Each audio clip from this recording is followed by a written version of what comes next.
by Senator Jack Reed and Congressman Gabe Amo. And we will hear from Senator Jack Reed in a moment on behalf of Rhode Island's federal delegation, who've been in touch with us throughout this incident over the last day. And as both the governor and I have said on multiple occasions, the amount of federal resources and cooperation we've received is extraordinary. And that extends to our representatives here in Rhode Island. And then finally, Colonel Oscar Perez will give an update as well. At this time, we have no update to share on the investigation. It is ongoing. There's no reason to believe that we've hit any roadblocks other than to say that we are doing what we know how to do in cooperation with our law enforcement partners to ensure that we adequately, thoroughly investigate the situation. And when we are ready to make a further announcement, we will do so. We know there's some information circulating, but we will not share any information that might compromise our investigation or future charges. So at this time, we have no official updates to share with respect to the investigation. Next, it's clear that our community is still in shock and hurting. And now that the initial phase of the investigation has made some progress, we're turning our attention to caring for our neighbors, both the Brown community, the broader Providence community, and truly all of Rhode Island. The city of Providence has stood up a website, the address of which is providenceri.gov/community response resources. There you can find a long list of community resources for mental health care, what to do in the event of trauma, how to help talk about events like this with your kids, to try to help families, neighbors, community members start to understand how to process that which has been so difficult for us. Finally, the Providence City Council, who've been excellent partners, and again, we're joined by leaders from the City Council, including the councilman for this area, Councilman John Gonsalves, is inviting the Providence community and really anyone who'd like to join us tonight at 5 p.m. at Lippett Park, where there had been a previous plan to light a Christmas tree and to light a menorah for the first night of Hanukkah. And for those who know at least a little bit of the Hanukkah story, it is quite clear that if we can come together as a community and shine a little bit of light tonight, I think there's nothing better that we could be doing as a community. And so please know you're all invited to Lippett Park tonight at 5 o'clock. Lippett Park is at 1008 Hope Street, and all are welcome. Certainly Providence Police and other folks will be on hand to make sure that we are all can be in community without any concerns tonight. I'd like to note that Family Services is here with us today, Margaret Holland McDuff. She is one of those community resources that has become available. I'd like to also acknowledge that United Way of Rhode Island and their 211 system has been helping, and leaders from the Nonviolence Institute have been assisting with families in the hospitals. Additionally, Treasurer James Diosa and his Victim Compensation Fund has already been in touch to ensure that his office is doing everything that they can. Before I turn it over to the governor, I'll just share that a couple hours ago, I was at the hospital. I know President Paxton has been several times, but I had a chance to meet with a few of the victims and their families. And while they are receiving excellent medical care, and I want to thank the professionals at Brown Health and Rhode Island Hospital, the professionalism, these folks, just like our law enforcement professionals, have been up all night working, but the level of care and professionalism that they are exhibiting is extraordinary. These survivors are receiving excellent care, and the resilience that these survivors showed and shared with me is frankly pretty overwhelming. It pales in comparison what they've gone through for the rest of us here. We're all saddened and scared and tired, but what they've been through is something entirely different, and yet they showed courage and hope and gratitude for how this community has stood up for them and how the healthcare providers cared for them. A couple of the family members who I had a chance to speak with are so grateful for what they've seen and heard of the outpouring of support from this community, and so I want to relay that to all of you. that they're watching what's happening also, and their healing is improved based upon all of the positivity and love and care that they've seen from not just the Rhode Island community, but frankly, the national community. And so thank you. Governor McKee has been an incredible partner through all of this. And I'm grateful for his leadership and the compassion that he's shown and the relentless focus he's had on those individuals who are recovering in the hospital right now. And I'd like to invite the governor to say a few words. So today, Brown students and the community is suffering and they're in pain. So please let the President and the Brown community know that we stand with you. So as we start this second day of this tragedy, I do feel as though it's important to really point out Mayor Smiley and his team, first responders, state police and our federal partners, Brown University, the staff at the hospitals, and as the mayor said, the media who has been able to really put out the information that I'm sure is going to help accelerate the fact that we have someone in custody. The mental health support.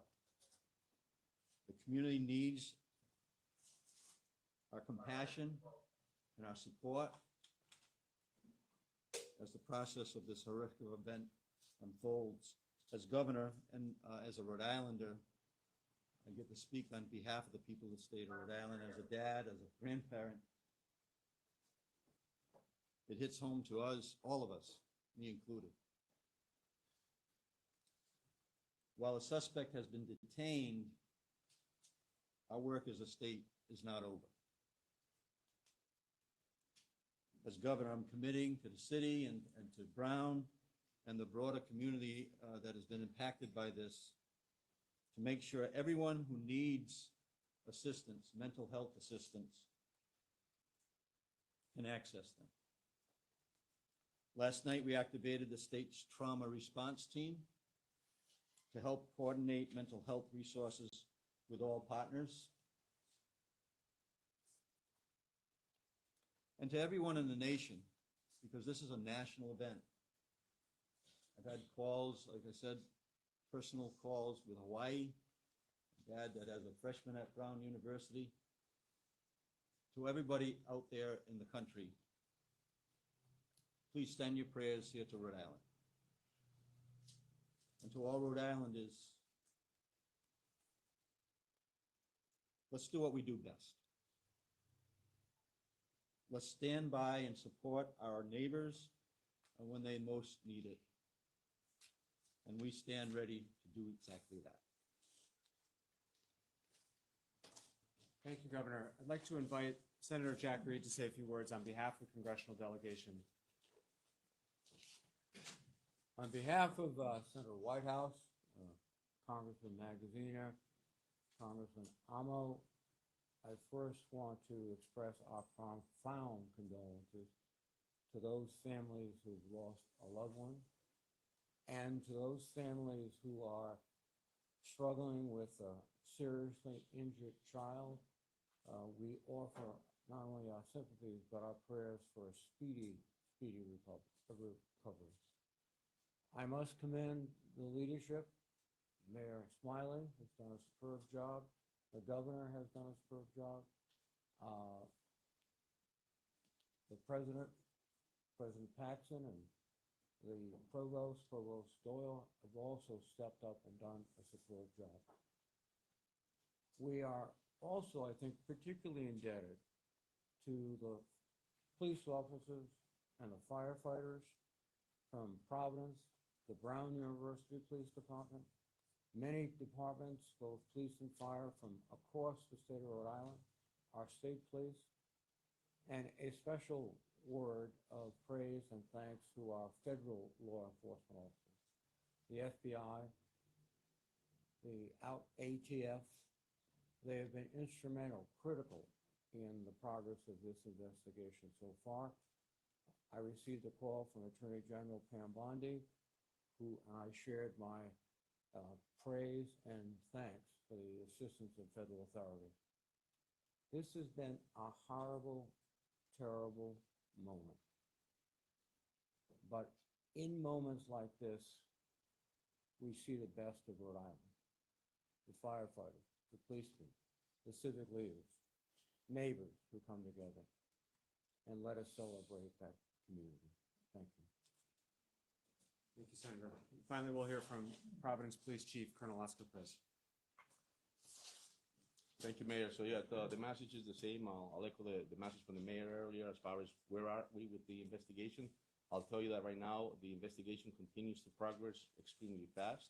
We're in the process of collecting evidence and seizing items that we need to seize, search locations that we need to search. I want to commend the quick response of ATF, FBI. As the items get seized and collected, obviously they will provide the resources and the equipment that we need to ensure that we have the right legal requirements and facts in order to be able to provide that so that we can move along. I also want to commend the Attorney General's office, who has been standing by us to ensure that our process is continuing in a proper manner. And so that's where we're at with it. We'll continue. It's a complex investigation. I know there's some speculations out there about names, and I'm not here to confirm or comment. I know you're going to ask me that as far as names. I'll tell you that I'm not going to confirm or comment because in the years that I have in this department, in this police department, we stand on grounded facts, not a speculation. And at that point, we'll be able to, once we're ready and we have the appropriate and accurate information, we'll be able to update you with that. My goal is that we're able to have that information as soon as possible. But again, I tell you that respectfully, and I have the responsibility to respect the integrity of this investigation. I think that is complex. Any detective that worked last night and all the agents that worked last night, I have responsibility to respect the work that they're doing.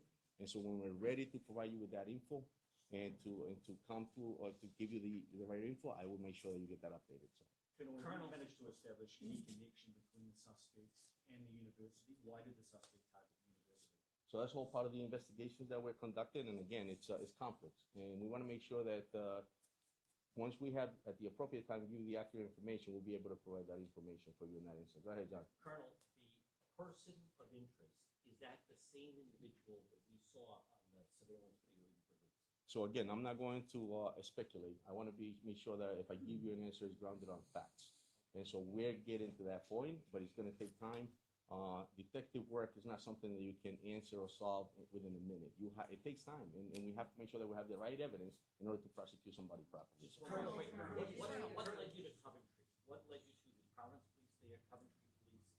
So I'm not going to confirm or comment on locations again, John. I'll tell you that I'm going to tell you exactly what I'm telling you is the fact that we're going to continue progressing on this complex investigation to make sure that we have all the facts together in order to be able to give you what Do you you're feel asking. better now than you did last night at midnight? Absolutely. I think the great work of the men and women of this department, the collaboration with the different federal agencies, the fact that we're standing here all together and we've stepped up and we're making sure that we have the right answers and that we can continue on to bring peace, as the mayor stated, and calm to this city. It's a beautiful city and it's something that we take pride of. And so, yes, I feel much better. Pat, and then Sir, the- sir. Pat, and then the guy Can you behind. talk to us about the process? The most common question I've gotten in the last 24 hours, it revolves around the fact that Brown University is the most camera-ridden, most conscious piece of real estate in Rhode Island. And yet there seems to be little or no video evidence outside that clip. You know, respecting the investigation, is there a lot more video that we're just not able to see yet because of the ongoing investigation? Or is there simply no video? So what we shared with you the other day is what we have that we could share, and then we'll continue to, again, we're continuing to collect evidence. As we speak, we have detectives out there trying to continue to find. So I don't want to tell you that there's no more video because we might find something within the next few minutes. So yes, it's possible, but what we gave you the other day is what we have. Go ahead. So, That's all right. Colonel, if you wouldn't mind, two questions here. Yes. Can you talk to us about the process of releasing this 10-second clip to now someone's in custody? How you all are working together to garner that information? Someone being detained, rather. Correct. And so, yeah, someone being detained, it led us to that point as far as like when we started, obviously, it's a fast move. It's a quick response right from the beginning. Once we get the call and you pull up to a scene, obviously as chaotic as it was, and then it gets to a point that now we're asking the public for help, tips come in, federal agents come in. At that point, Providence Police responds, detectives get to do the work. And so that's where we started. And then we ended up getting, obviously, to a point where we find someone of interest, we bring them in, but we're I'm pretty confident in the work that the men and women have done of the department. But I got to respect their work. Some of them haven't gone to sleep. And so I have to respect the fact that they're going to continue and give us what we need in order to be able to prosecute somebody properly. We are, yes. And then second question. Sé que muchas personas volverán a la misma pregunta. ¿Podría brindar una actualización en español, algo que sea útil para la comunidad hispana de Rhode Island? Ciertamente que este departamento trabaja muy duro para encontrar respuestas. En este momento esto fue una situación muy trágica en la ciudad de Providence, pero me gustaría acordarle a la comunidad que este departamento siempre se responde de una manera muy importante y tenemos una persona en este momento que es de interés. Estamos colectando la evidencia que es necesaria para legalmente presentarlo a la corte para así ponerle los cargos que se necesitan presentar. En este momento tenemos unas ayudas y recursos de las agencias federales, también como del fiscal del estado y también de otras personas, pero yo quiero respetar el trabajo de mis detectives y tener lo que necesitamos para poder presentar a alguien en la corte positivamente. Y el llamado al público para colaborar en la investigación, ¿cuál es? Sí, muchísimas gracias al público. De pronto, si tienen alguna evidencia en este momento, pasaron por ahí y tienen algo que es importante para la policía, tenemos diferentes tip lines y también tenemos la oportunidad de que entren a la policía, nos llaman y si necesitan que un policía vaya a la casa de ellos para recoger esa evidencia, lo haremos. Colonel, could you confirm whether the person of interest is from Rhode Island and have you found the weapon? Again, I'm not going to confirm the comment because I think I have a responsibility to respect the integrity of this investigation.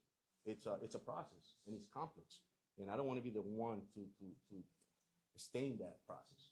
And, at this point, no, correct. And so that's the other thing. I'm not going to speculate on something without grounded facts. If we're going to charge someone, then we're going to charge somebody, and I'm going to come here and tell you, you'll be the first ones to know. Again, we're in the process of collecting evidence. We're in the process of typing search warrants as needed, and we're in the process of doing what we need to do in order to be able to get those items. We heard of some people who work in the building who say they had some safety concerns, specifically with the lack of cameras in this building where the shooting took place. Do you know if there were cameras in the building? What was the security like in that building? Again, I'm not going to comment as far as what's at this facility or what you're being told by or what information you're getting from somebody, but I can comment on the fact that we are working with what we have. And obviously we have somebody that's at the police station, a person of interest, and we're going to continue to build that case in order to be able to charge that person. The FBI director is saying that they found this person of interest in a Coventry hotel because of a tip from the Providence police. Can you confirm that? The FBI director is saying that. Because of a tip of the Providence police. Again, I'm not going to. The FBI director is saying that they found the person of interest in a Coventry hotel because of a tip from the Providence. So me personally, I'm not going to comment on what was told by another agency. What I'm telling you is the fact that we're going to continue this investigation. We're going to respect the integrity of it, and we're going to work closely with the Attorney General's office in order to be able to prosecute this person in the proper manner. What do you say to parents around the country and around the world? There are many international students at Brown who are sitting here today wondering how a gunman was able to get so close to students. Did they have a swipe card? Were they leading them somehow? What do you tell parents? I tell the parents that this is a great city. Brown has been an icon in the city. I think that this is an unfortunate incident, but I'll tell the parents that if the kids are going to come to the city, to be sure that we're going to do what we need to make sure that they're safe. And if horrific incidents like this happen, we're going to do what we need to do to make sure that we hold those people accountable. Are you with the victims? Can you give us any information about, the people who died, if they were students, or if we're gonna get their names at all? As far as we understand, due to some travel, not all of the victims' families have been notified. And so I hope everyone can respect the fact that we cannot share victim information if we have not yet first notified the families. It is around the holidays and there are some people in transit, and so we need to allow for contact to be made before additional information is shared. I'm sorry that we're not able to share more. And I will just say, I know, and I said this at the outset, I know it is frustrating that we cannot share additional information on the investigation to date. However, as has been said now for almost 24 hours, bringing the individual responsible for this horrific act in our city to justice remains our top priority, along with the healing of their survivors. Bringing that person to justice means having a thorough, complete, and tight investigation, which then can be prosecuted successfully. That's how we bring justice to the individuals involved here. And so while it may be frustrating for certain members of our community to feel like we're not being fully forthcoming with some of the details, the reason that we are not sharing details that are unconfirmed is that it could compromise our prosecution. And hopefully everyone can appreciate that the top priority is in fact bringing a semblance of justice and closure. And the way in which we do that is with the strongest case possible that we can present, that the Attorney General will prosecute. And so we will not share any details that we feel could compromise that future prosecution for the sake of justice for the families. Mayor Smiley, sir, we know we've spoken to students who have been the victims of shootings in high school and now they're attending Brown, describing this as a uniquely American experience to go through not one but two school shootings. What do you feel needs to be done to keep this from happening, to stop that cycle of violence? And President Paxton, if you want to weigh in as well, ma'am. There's going to be many days, months, or I'm not sure how long, of both healing, but of also moments to advocate for what might need to change. Speaking for myself, at least, that's not today. We still have an active investigation underway. We still have students in the hospital. I won't be shy about sharing what I think needs to be done to make my community safer, but I'm not doing that today. What I will say is when I was at the hospital today, one of the students that showed tremendous courage literally said to me, you know, that active shooter drill they made me do in high school actually helped me in the moment. Which at the same time provided me hope and was so sad. We shouldn't have to do active shooter drills, but it helped. And the reason it helped and the reason we do these drills is because it's so damn frequent. And so there'll be plenty of time, at least from my office, and I don't speak for any of the other public officials here, they're welcome to share if they so choose. There'll be plenty of time to talk about what advocacy and policy changes should be made. But we're still very, very much hard at work at the task at hand, and that is to be able to bring charges forward on the person responsible. Sir? And then, can you just go through the nature of the conditions again? I know you did that this morning, but is everybody out of the woods? The conditions have not changed as far as I understand. And so, as was said earlier this morning, one individual has been discharged. One individual remains in critical but stable condition, and the other 7 are in stable condition. I will say I had conversations with 4 of the students, and they were talking to their healthcare providers, and so if there are status changes, we'll be sure to share. Mayor, I have a question for you. People are asking, are you expecting to do continuous status updates throughout the day, such as this? Or can they expect at a future press conference that there'll be additional information? What is your plan for keeping the public informed throughout this afternoon? Yeah, thank you. Our expectation is that this is likely our last press conference here at the Brook Street Fire Station. We set up here last night because we're on the edge of campus. There was a lot of work happening all around us. They're still processing evidence on campus, but that crime scene is wrapping up. Most of the streets, other than immediately outside of the building, have been reopened. And so we do expect to provide future updates. We will likely provide those at the Providence Public Safety Complex, and we will provide them as there are meaningful updates to share. I know that it can be frustrating for some when the update is that there's no update, but in the absence of progress, and what's important is that the investigation take the time that it needs to be right. And so when we have no update to share, we will say there's no update to share. And when we have news to share, we will share that news. But our expectation is that this is our last press conference here at the Brook Street Fire Station as we're entering sort of a new chapter as the immediate crime scene winds down and we move on to what we hope will be a prosecution and to try to help our community heal. And we talk more about things like community resources, which we've announced today. You mentioned family services, there's a crisis support line that might be. Thank you, Governor. Yes, for Rhode Islanders, Family Service of Rhode Island also has a crisis support line. The phone number is 401-854-6678. That's 854-6678. And the folks at Family Service of Rhode Island are extraordinary professionals who unfortunately have a lot of experience in this area and are a resource available to us. And I know Margaret Holland McDuff from Family Services is here, and we're grateful for her help along the way. Colonel, one more question, Colonel. Do you need anything from the public?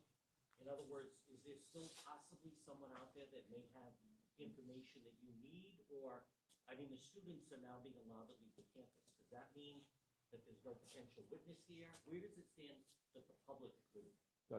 Thank you, John. I think that, yeah, the call out to the public is to, evidence that they think might be worth it for us to look at, anything that they suspect would be important for the police department to look at.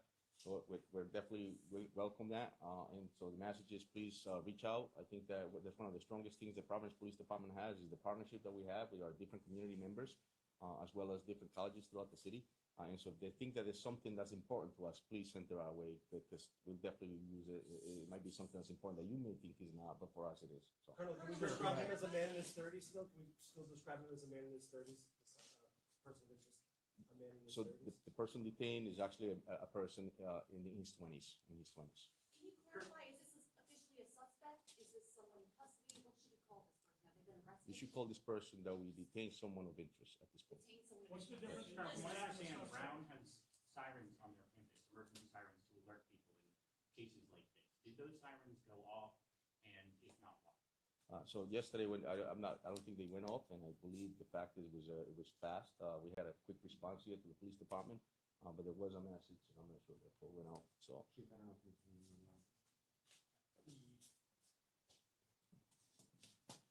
The sirens did not go off. The original information that we received was from the officer who did not receive a call. The officer saw some of the students running from the location, and so it was an immediate response. Colonel, one more question. hold on, John. Can you talk about just what went into alerting the greater Brown area community, people who aren't Brown residents, maybe RISD students or faculty, people in that area, what went into alerting others? For our community, it was our emergency notification system, some of which is shared by RISD. The rest was from the city of Providence. Colonel, can you just, Colonel? Go ahead, please. I'm Colonel Patton of Providence. Can you tell us, does the person of interest have any connection to the Brown University community? And there was some report that he went into that building and yelled in the classroom.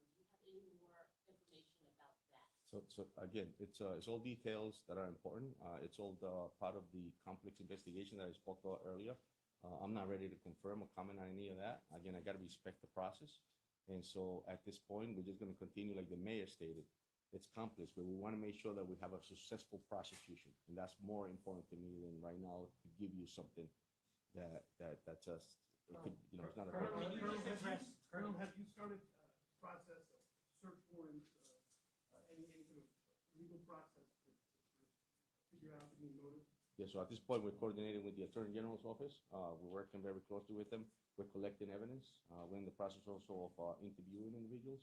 And so that's where we're at. Now, that's correct, sir, yes. Colonel, the incident happened yesterday around 4 o'clock. Can you just touch on, it sounds like within 12 hours, you had a person of interest. Could you just talk about Correct. that? It's That's just, a short window. it's hard work. It's just, it's like, it's all hands on deck. An incident of this nature, I think, takes a lot of resources. I think the fact that we work closely with the federal partners and different municipalities, the men and women of the Providence Police Department, the detectives, outstanding work, and I think that's why we have been able to move forward as we have in progress in such a fast manner in order to have somebody detained at this point. President Paxton, Colonel please. President, what basis are you detaining this man, and how long do you have to further the investigation until you either have to charge him or release him? again, a situation like this, we have basis enough to bring somebody in based on a lot of different facts. And so those facts are the ones that are allowing us to have that person detained at this point, which I cannot comment as far as what those facts are. We have a question for President Paxton now. President Paxton, How long do you if have to you- charge him before you have to release him?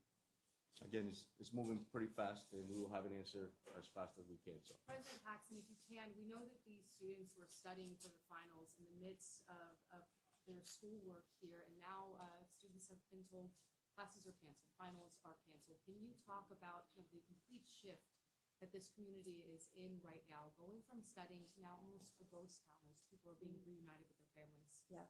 So thanks for the question. It is a big shift and not the way we hope to end this semester, obviously. I was in what we call the Ratty, or main dining hall today. There were a lot of students gathered there. They are amazing. And they're supporting each other. So what are the emotions you're feeling right now? Because you care for the students. Yeah, I do. And, right now, I think, as the mayor was saying, the students in the hospital, I talked to all but one of them, the students on campus, there's just a lot of gratitude right now, and they're remarkable. Right, that's it for now. We will keep you posted on future updates. Again, our expectation is that this is the last update here at the Brook Street Fire Station. If you are not yet on Josh's press list, Josh, raise your hand. He's there. That's how you will be apprised of future updates, and our expectation is that we'll be at the Providence Public Safety Complex for future updates. Thank you very much. Good. Super.